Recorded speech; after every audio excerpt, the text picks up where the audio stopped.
Salut, dans cette nouvelle vidéo, je vais vous montrer comment vous fabriquez vous-même un simulateur de présence pour votre logement. Ce montage, en votre absence, il va simuler une présence pour dissuader des éventuels cambrioleurs et il va se comporter différemment selon qu'il fera jour ou qu'il fera nuit. Il pourra par exemple fonctionner pendant 48 heures d'affilée.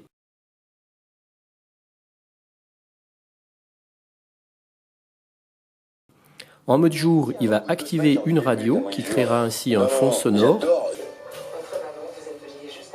Et en mode nuit, la radio va s'éteindre et il mettra sous tension un écran téléviseur afin que de l'extérieur on voit bien les variations caractéristiques de lumière propre au téléviseur.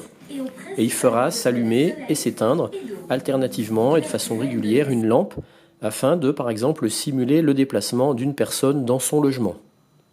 Découvrez également le nouveau Fruidor Bio.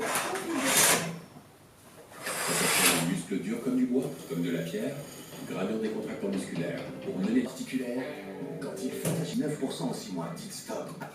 Ah, c'est ça. En même temps, j'ai entendu que Mylan était présente dans 90% des hôpitaux. Ah ben moi ça ne changera pas ses habits.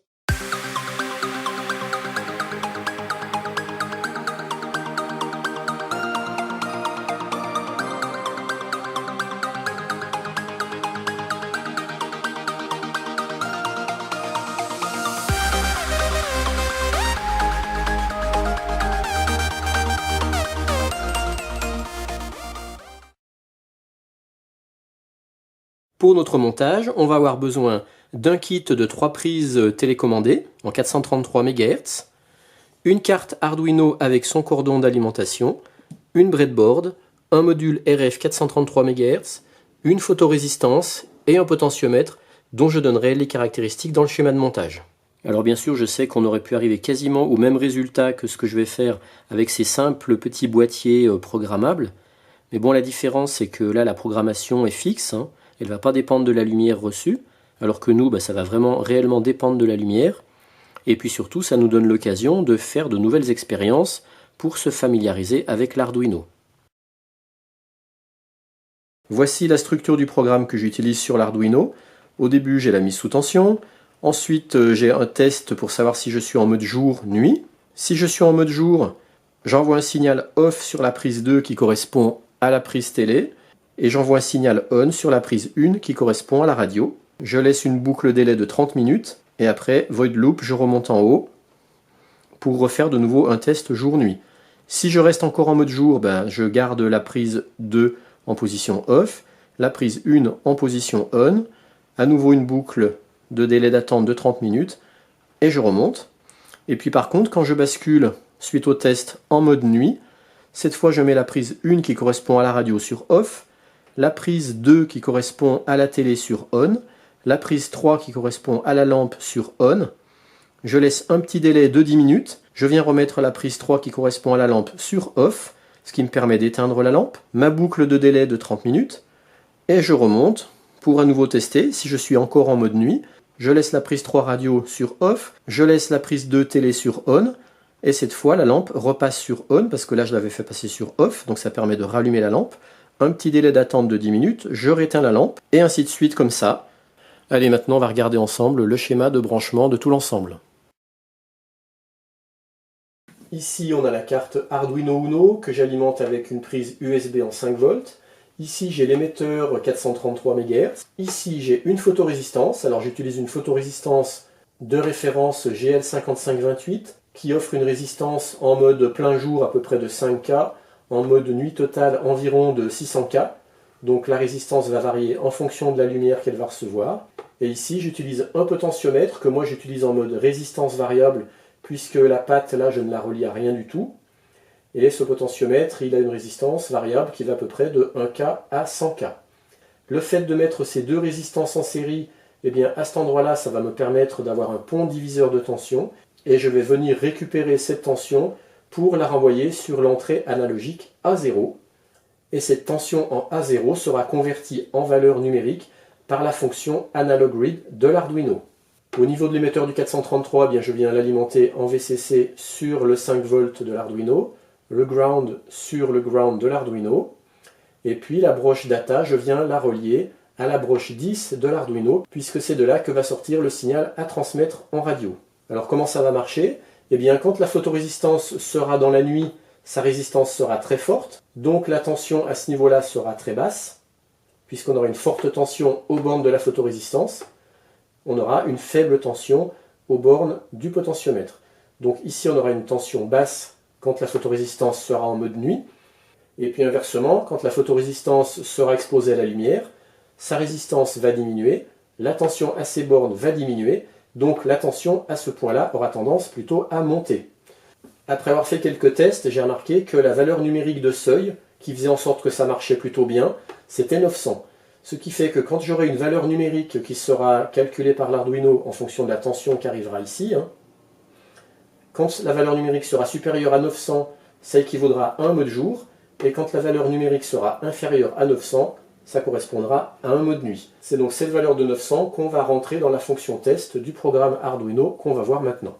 Je me résume, en fonction de la lumière que va recevoir la photorésistance, la tension à ce point-là va varier. Cette tension va constamment être lue par l'Arduino grâce à l'entrée analogique à 0. L'Arduino va convertir cette tension en une valeur numérique et le seuil entre mode jour et mode nuit de cette valeur numérique, ça sera 900. Disons qu'à 900, ça marche bien. Deux précisions importantes pour que le dispositif fonctionne bien. Il ne faut pas mettre le montage trop près de la lampe ou de la télé qu'on va utiliser, de façon à ce que quand la lampe ou la télé s'allume, ça ne fasse pas rebasculer tout le dispositif en mode jour, parce que sinon ça ne va pas marcher. Autre précision importante, on ne pourra pas utiliser n'importe quelle radio ou chaîne Hi-Fi pour ce dispositif. Par exemple, j'ai fait l'essai avec une chaîne Hi-Fi, et bien quand elle était en marche, si je débranchais la prise et que je la rebranchais, eh bien la radio elle restait éteinte parce qu'il fallait que je la rallume manuellement en appuyant sur son bouton ON. Donc il ne suffisait pas simplement de la brancher pour qu'elle redémarre. Donc vérifiez bien que votre téléviseur ou votre radio seront compatibles avec le type de montage qu'on veut faire.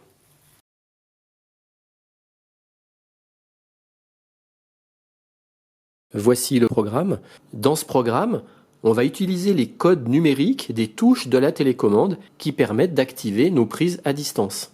Ces codes numériques, j'avais expliqué dans la précédente vidéo Tronic Aventure, numéro 228, comment les lire et les récupérer pour pouvoir ensuite les manipuler. Je ne vais pas tout réexpliquer ici. Si vous ne savez pas comment on les obtient, il faut absolument que vous alliez voir d'abord la vidéo Tronic Aventure numéro 228. Pour commencer, on vient appeler la bibliothèque RC Switch. Ensuite, on vient dire que RC Switch, on s'en servira en mode émission. C'est pour ça qu'on a l'instruction Enable Transmit, branchée sur la broche 10 de l'Arduino. Ensuite, je viens rappeler les protocoles que je vais utiliser, le protocole 6 dans mon cas, et puis l'instruction set pulseLand 645 à peu près dans mon cas. Et puis aussi l'instruction Repeat Transmit que je définis à une valeur de 5. Ça veut dire qu'il va répéter 5 fois la fonction d'émission pour être sûr que le récepteur il la reçoive bien. Ensuite, avec la fonction Analog Read 0, je viens lire la tension sur la broche 0 de l'Arduino et je vais venir la convertir en une valeur numérique. Cette valeur numérique, je peux l'imprimer sur le serial print, ça peut être intéressant de la voir.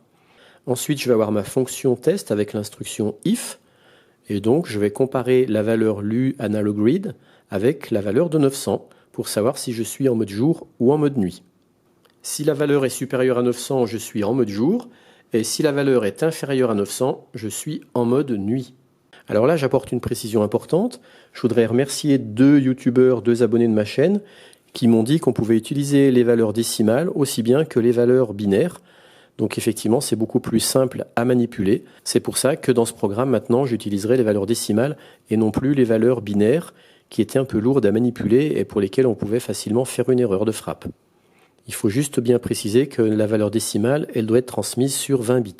Si la valeur est supérieure à 900, je viens mettre la prise 2 sur off et la prise 1 sur on.